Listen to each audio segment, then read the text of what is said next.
Hello, my friends at the University of Florida. Welcome to the Rultract studio. My name is Philip with Rultract. As I hope you already know, I'm going to show the difference today in your existing equipment that you currently use and will continue to use, as well as the new Thoracic post clamp system that I sent recently. Okay, what I'm going to explain is the difference between the two configurations. Here you see your current existing Rultract that you use and will continue to use. What the situation that we were encountering here, as I'm sure you know, is if the PA or the surgeon is on this side of the table to assist, there are times when this retractor can be in the way. So you'd have to work around or next to this post. So what we wanted to do was to be able to move the equipment a little bit out of the way while still allowing you to attach to the OR table on the main bed rail and not move up to the head part of the OR table. So I'll go ahead and set the other equipment up right next to this one so you can see the difference. Curtis, this is something that I'm hoping you get an opportunity to see, so you'll see how this is supposed to be set up.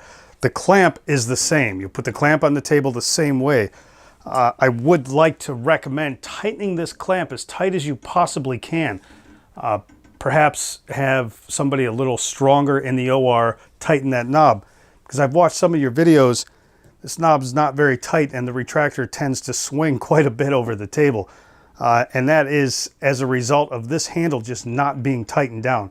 Tighten it down as tight as you can. Take the post, the new post, you'll see it's offset.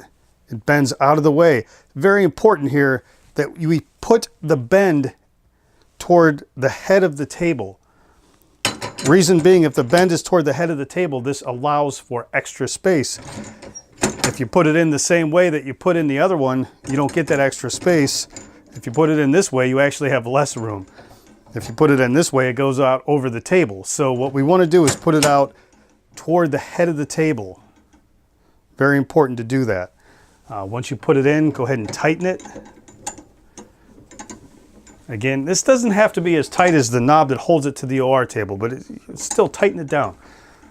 You go ahead and take the top post. You'll see the top post has a different configuration as well. It's also offset and then comes back over the table. Again, designed to be out of the way. You go ahead and put that in. So this way now, instead of having to work around this or right next to it, we've actually cleared this space. So now you have room to work and you shouldn't have to work around it. You can work next to it with some extra room. One of the things you will notice here is that the new post configuration is a little bit taller than the old one. Reason being, this was designed for a couple of other thoracic procedures in which we actually needed additional height. Now, you don't require the additional height. So when the surgeon puts the rotating extender bar on, if you put the rotating extender bar on upside down, and I've seen the surgeon do this quite a bit, if you put it on upside down, you'll see you're at about the same height as your existing piece of equipment. So my recommendation is to put it on what we consider inverted. This way you'll have the right height that you need. I hope you found this information useful. Thank you for taking the time to watch the video. I really appreciate it. Please contact me directly with any questions or concerns.